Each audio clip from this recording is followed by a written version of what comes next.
Hey guys, Chairman here, back with another episode of Featured Live Match Replay with commentary by yours truly. Today we have a match between Oshi on the left and looks like Attack on Titan on the right. This is going to be a JP meta tournament. However, for our JP meta tournaments, we do allow English original titles because some players, well, they only really have English original titles and they still want to be able to play with the Japanese speaking titles, Japanese language titles. I don't know why I can't say these things. So we allow English originals. It's a bit of a interesting, kind of a mixed meta, but we still follow the Japanese ban list for anything where the Japanese ban list is applicable. Alright, so Attack on Titan player is going to open up with a 3500 Connie that is going to immediately get run over by the 4K Trial Deck Aqua Beater. That's an interesting option for level 0. I mean, Oshinoko's level 0 game is notoriously low power, so I guess that's one way to get around it. And going to be playing a Climax Swamp just to get an extra attacker. So 2 attacks, pretty standard for Oshinoko. If you're not playing the JC Aqua, you're not really getting 3 attacks usually on your first turn. I guess if you play the JC Aqua or if you play the Hoshino Ai Riki, then that's the only real way you get to Trifield. Otherwise, yeah, it's pretty difficult for Oshinoko decks to Trifield. Outside of that, I think. So this looks pretty good. And then I think with 8 choice, you don't have that many soul triggers in your deck because your climaxes are not soul triggers. So good chance to lock them still at level 0 here, which is what we're gonna be seeing. After the Levi Riki, we're gonna go for the Historia Rico effect. Gonna grab an Arthur. Arthur here is gonna assist 500, so pump the front row 500 power, and then I like this. I like this play. This play is really nice. So the way this works is Arthur is gonna be pumping the Levi to 2k power.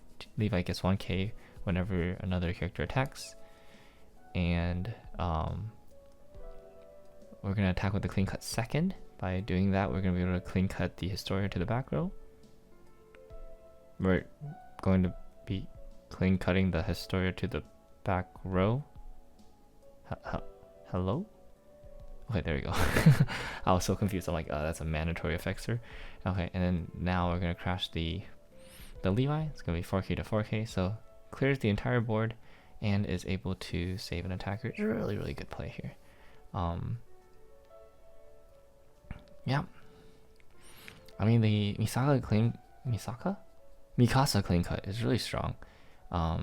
Sorry, Blue Archive collab kind of getting to my head. We're just gonna attack with another 4k beater Aqua. This guy runs more than one. That's crazy. All right, and then I feel like I've seen this board before. 4k beater and then the Climax Swap. It's like they never left. Crazy. All right, and then Attack on Titan player is going to level up to level 1 here. Leveling red, yeah, I mean the Mikasa is so good because it's red as well, so it plays really nicely with your level 1 combo that you definitely want to be playing at level 1. Going for a brainstorm here, hitting nothing, but it should be fine as long as they have combo in hand. They should be in a decent position here if they have combo in hand. If they don't have combo in hand, it's a little rough. Oh, I think they have combo in hand. Looks like we're playing 2 Mikasas. Mikasa's definitely going to be able to get over the 4k. Nice rearranging the board, so the assist 500 is going to be buffing the Mikasas, making them 6k power on opponent's turn, which is decently big and could potentially be difficult to get over with like a random board of attackers. And I love the attack order here, saving the Mikasas for the second and third attacks, so you can have perfect control on how many cards to mill, and of course attacking the front attack first because you always want to be able to get the kill. Ooh, okay, going for the second copy of the combo and only milling 3 is an interesting number. The first one I usually try to just always mill 4 because you never know what you're gonna mill. And then we're gonna choice the hand. Oh, choice the hand is also extremely interesting. I don't know if I would choice the hand here. Okay, this one is going to send all 4. Probably grabbing the event here. Yep, grabbing the event. And then triggering for 4 damage. Ooh, if this one sticks, that's going to be pretty big. Wow, cancel on 4. What a good player. Okay. But I think Attack on Titan player is definitely feeling pretty good about this board. We're able to go up to full hand here. Does have a choice trigger on the second stock, but that's pretty easy to get paid out. And oh, triple Kana. Oh, triple Kana. Okay. Well, triple Kana is definitely going to be able to reverse this board. Mill a total level of 3. Going to be able to grab and then discard salvage because Kana is a crazy good card. And opts to not discard salvage. That's also crazy. Alright, takes the 3 damage. I mean, Kana's so good, right? So it's cigarettes, and then this one's going to be a 0, so can only really grab a 0. But if the mill number is 3 or higher, I believe, you could just get to discard, or 2 or higher, or 3 or higher. But it's like you get to discard salvage on top of that, which is just insanity. Oh, going for the bounce back. Interesting. Okay, yeah, this event is really crazy because it has 2 modes. So usually I see the move mode because the move mode can potentially be a +2, but the bounce back is also it's not a plus, but it does get the character back and allows you to reuse the character again, which is what it looks like Attack on Titan player is going to go towards, just being able to use the character again. You actually have like a really sick play if you have multiple of those events. The first event you can use to bounce back, and then that opens up a lane that you can use the second event to move. So if the Attack on Titan player had 2 events, they should have done it on the first one, and then that one could have bounced the hand, and on the second one they could have moved the Mikasa over to the first lane, and that would have actually been able to save both Mikasas and also get an additional salvage on top of that without the hands fix. So actually, like we saw that both Mikasas revealed an event in the top 4. So if they actually went for double event, they could have went for that play and potentially paid out the stock from the choice trigger too, which is like, I mean, that's definitely like hindsight 2020, but it is a really cool thing that the Attack on Titan deck can do with the new maneuver gear event. Honestly, that new maneuver gear event is crazy. It is like so strong. Yeah, it's kind of ridiculous how good that maneuver gear is. Okay, well, Attack on Titan player did not cancel at all there, which is quite unfortunate, but is able to field 2 Mikasas here. Would really like to have a third here just to clear all the Kanas, but I'm not sure if they have a third. Oh, I'm just gonna push up Archer. That's not ideal. But does have the Armin back row hexproof giver. I don't think that gives enough power, unfortunately. I think it's 2. Actually, it does give enough with a combo. Okay, gonna blind stock on the Archer effect. So not going for the rest power.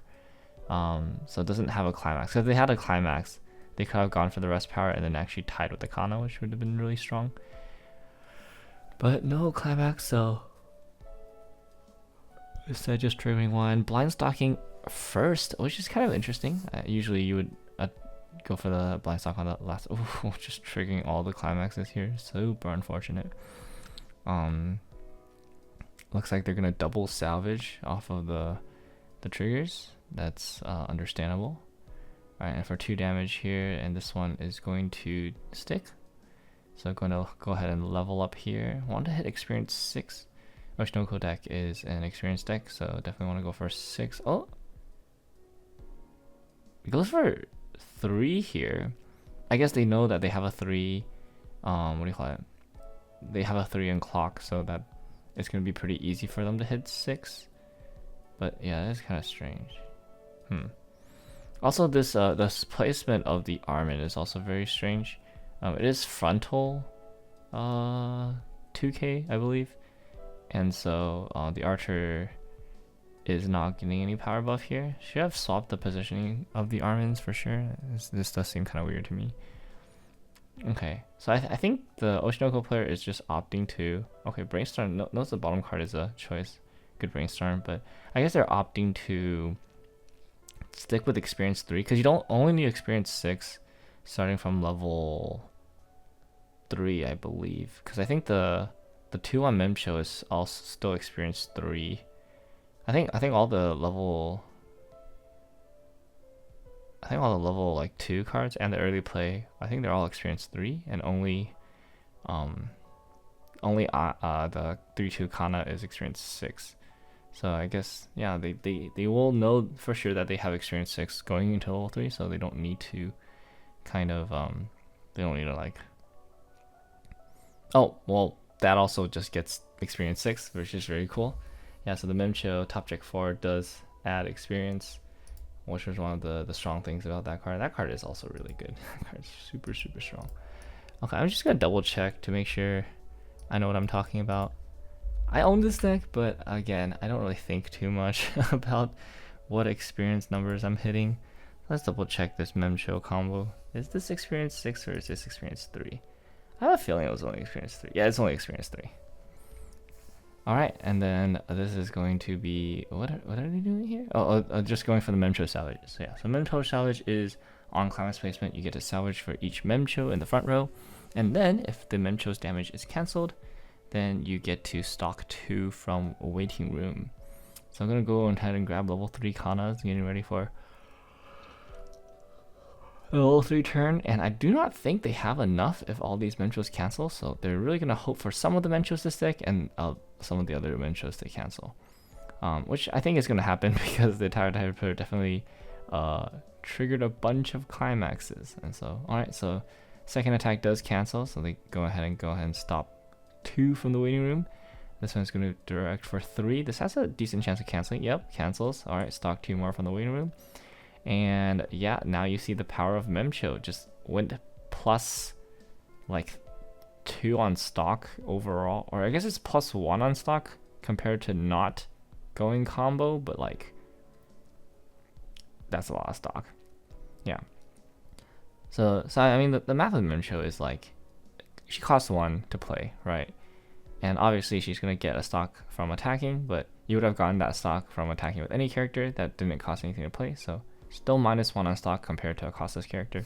But if she cancels, then she'll plus 2, so she'll be plus 1 on stock compared to a costless character if she cancels. And so we have 2 cancels, so that means that Oshinoko player currently is plus 2 on stock compared to if they just attack with something like a Kana combo here, which is pretty good. It's definitely a really good combo to bridge the gap between levels 1 and 3, because generally speaking, at level 2, you're not trying to mill through your deck too hard if you're already really compressed. And generally at level 2, your opponent's also very compressed, so your damage has a good chance of not sticking. And so Memcho kind of threads the line and says, well, if I'm not going to stick damage and I don't want to mill through my deck, then why not do guaranteed salvage and get something if I cancel? So that's kind of the idea of Memcho, and I think it's really good, especially since this deck can just afford to run a really kind of a, what's the right word for this? Like a really, it's not greedy necessarily because of the event, but it's like a very optimized, I guess, split of climaxes. Most decks I think are on either 4-3-1 or 4-2-2. Personally, I think 4-2-2 is the best split because the event to grab a climax isn't like, it's not salvage. If it was salvage, I'd do 4-3-1 like any day. It's like super easy. You just, all you do is just mill down to like 1 card and then you basically guarantee the climax in the waiting room. But then because the event is a search, so like if the climax is in waiting room, then you have to refresh, which is like kind of difficult sometimes. Oh wow, Attack on Titan Push is gonna go for the finishing turn from this far away. This seems kind of suspect. I don't know if I would go for a finishing turn from this position. I think I would try to Dirtle for 1 more turn against Oshinoko, because like Oshinoko, I mean obviously Oshinoko is very strong. The finishing combo, like the Kana combo is really strong, but I think the biggest weakness of Oshinoko is that Oshinoko has no on-demand ways to clock themselves. It was actually crazy when somebody pointed this out to me, and I like looked through the entire set. There's no Riki, like traditional Riki. So no on-play Riki, no on-death Riki, right? There's no like clock yourself from hand to do anything. There's no like on play on death, like clock it, like anything. The only ways you can clock yourself in this, like there's no clock encore, which is like also insane to me. Like, how is there no clock encore? Okay, first IC tail 4 hits 1, 2, 3. Oh wow, that's a climax and 2 zeros. Cancels off the top though. Yeah, they only milled 1 climax, so I'm not expecting that one to okay, that's stuck. Interesting, very interesting. Alright, gonna go ahead and level blue. Already experienced 6, so don't need to worry about anything else. Alright, second copy of the Icy Tail. Gonna go swing for 4. It is going to hit 2, but no climaxes, so this one's almost assuredly going to cancel on the swing. For 4, yeah, it does cancel. Yeah, so here's a great example, right? Like you can see here that they have canceled off of the level 3 Kana climax, and we know that the other level 3 climax Kana climax is in waiting room because they brainstormed it. It was the first card. It was the last card in deck, so definitely at the end. Yeah, so he's going through the climaxes just to see where the climaxes are. So it should be 2 of the level 3 in the waiting room because, yeah, they brainstormed it early. So as you can see here, if the event allowed you to salvage a kind of climax, then like we're being chilling. But now because it searches, we have to clock ourselves and like refresh our deck, right? Which is a little awkward. It is not ideal. Is basically what I'm saying. So I think because of that, you have to kind of run 2. Whereas like Ichika, because the freaking 3/2 salvages, it's like super easy to confirm like if the climax is there or not. You don't have to like do anything weird. I think you just need 1 level 3 climax, and it's like super easy to get to it. Yeah, so going back to Oshinoko, and not be able to clock themselves. They don't even have clock conquer. It's just ridiculous. So the only ways that they can clock themselves is during combat. So they have like the Hoshino Ai Riki, which is when it gets reversed, and then they have like another Aqua, which is like when it gets front attacked or something. Oh, see, look, imagine if they only played 1 of that climax. Like you'd be so boned here, right? Like of course it's unlucky. Like it's hella unlucky that they clocked their like top card, right? But like you'd be so boned if you didn't have climax swap and a climax in hand. Like it's actually so freaking unfortunate. So I think it's always good to run 2. Always good to run 2. Also, Memcho, you don't always play Memcho climax, I think, because like Memcho, I think some games if you get rushed, you don't have like time to set up like a Memcho turn, right? But you always basically want a level 1 Kana turn, and then like you might want a Memcho turn, and then you obviously want level 3 Kana turn. So that's why I think 4/2/2 is best. But yeah, so Oshinoko has no way to level himself up on demand. So if you hit Oshinoko to like 2/4, it's super awkward because like if they're nowhere near refresh, like 2/4, 2/5, like if you hit them to 2/4 near a refresh or like 2/5 off a fresh deck, they actually can't do anything. Like they have to like try to heal, but like healing from 2/5 to 2/4 is like it's smudge. Like they're still in lethal range for most finishing combos, but then like there's actually just no way for them to hit themselves up to like level 3 to go for like a lethal push. So yeah, I definitely think Attack on Titan player should have just like taken it easy and like pinged Oshinoko up to like what is going on right now? Did they forget to heal? Oh yeah, I think they forgot to heal because they were at 3/5. Okay, anyways, all right, Kana is gonna go for direct for 4 damage. Wait, what is going on? Oh, is it the event, the burn event? Oh, okay, I guess it was for the burn event. I wasn't paying attention. Alright, hits 1/0. That's going to be a burn 2. And does cancel. As we saw that, like, no climax is there. So, kind of powerful. Now, they're going to go for a climax count. And, because a Attack on Titan player only has a few cards left in deck. So, depending on the climaxes, if those cards are very clean, then you definitely don't want to attack with the Kana. But if those cards have a good chance of being a climax, then you definitely want to attack with the Kana. Okay, they're going to go for a free fresh here. Interesting. I don't know if I would go for a free fresh here. Well, I guess I don't know what their state of their climaxes are. It's kind of hard. Oh, they triggered another choice. That's hilarious. But yeah, it's kind of hard to tell in this situation. Yeah, it's over recording. It's difficult to tell. But they did. Ooh, that card just flew. Yeah, but they did use a free fresh counter that does save them the refresh penalty burn, which is really strong here because yeah, every little bit of damage does matter.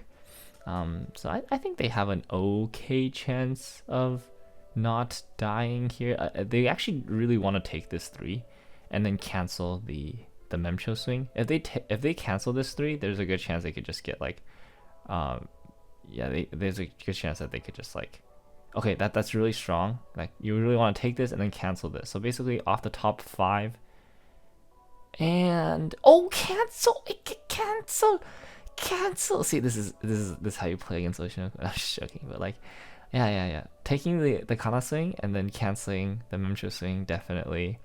What a power play there. And yeah, I'm not gonna be able to get over the Iron Titans either. So Iron Titan gonna be able to stand up again and swing. Oh, very strong. Okay, draws and doesn't do anything with the. Okay, just plays a dude. Did they have another climax in hand? Ain't no way. Ain't no way they have the right climax in hand. That would be crazy. Fish Punch does mean that they don't get to use like Aaron Brainstorm. Or not Aaron, Armin Brainstorm to try to find a climax. Oh, they're just gonna swing Art Direct for 3. Cancels on 3. Oh. Direct for 2. Okay. Oh my gosh. Lethal 2? There's no way. Oh, Vanilla swings does it. I mean, Oshinoko player got super unlucky on the final turn. They triggered like. Did they trigger 3 climaxes? They triggered 2. Oh, wait, no. They triggered 3 climaxes. They triggered 3 climaxes on the final turn. That is so unlucky. And wasn't able to finish it. I did miss the. Oh, yeah, there's 3 climaxes triggered. That's so unfortunate. Did miss the top check with the. Whatchamacallit? Did miss the top check on the Brainstorm. Like, revealed a climax. So wasn't able to give an additional +1 soul. Which would have been really good for the Kanata swing for bigger power, but also like the double bounce is really bad in this matchup because of the Armin Hexproof. So good on a Time player to prioritize the Armin Hexproof. I think that mitigated a lot of damage potential. Yeah, and also just not triple Kana. Was unable to get triple Kana, that's kind of shocking to me. I feel like triple Kana there would have been definitely better than double Kana burn event. I don't know. Am I weird? I think triple Kana would have been better. I think the burn event is just like not as good as a third Kana. If you think about it, right? Because like a third Kana, like a burn event is what? It's 3 extra damage and you have an extra chance of proccing like the current Kana effect. But like you could just also have an extra Kana attack that also has the same amount of chance to proc a Kana effect. Right? So triple Kana is definitely better than double Kana event. Like 10 out of 10 times, I think, because it's all 3 damage. But then like in triple Kana, all 3 of your 3 damage instances has the cancel effect, whereas if you do double Kana event, only 1 of your Kana instances, or like only 2 of your Kana 3 damage instances have like, or there's like a 3 damage instant and a 6 damage instance. I guess if you do double Kana event, you do have like an extra attack, so like you have an extra 3 damage on top. But the 3 damage doesn't come with like the omega threat of just like knocking you like the shit out of your opponent, right? I think the cancel burn Kana mills are so good. Oh, they're so strong. Anyways, that does it for this matchup. I think it was a pretty close game and well played by both players. I think basically no mistakes outside of like a little bit of a sus positioning by an Attack on Titan player and just like that missed opportunity with like the double event. I mean that's hindsight though. Like they wouldn't have known that they were gonna get 2 events in the hand. But it is a really cool play you can do. Remember that like the event has 2 modes. One is the bounce back mode and one is the move mode. So if you combine those 2 together, you actually get to open up a lane and move a character to that lane, which is really cool. And then for Oshinoko, I think I like the deck, right? I think the deck was built really well here. I like the 4-2-2 split. And I do like the idea of playing the 4K beaters to make sure that the level 0 game is not as bad as it usually is for specifically H-Choice Oshinoko, which level 0 game is quite suffering for that deck in most traditional builds. Alright, that is it for this video. Thank you guys so much for watching. I hope you guys have a great day, and yeah, hopefully we can continue to do these on a more regular schedule. It's not gonna happen. I'm gonna skip next week. I'm not gonna get any recordings this week. So, alright, that's it for this time. I'll see you guys next time. Bye. Peace.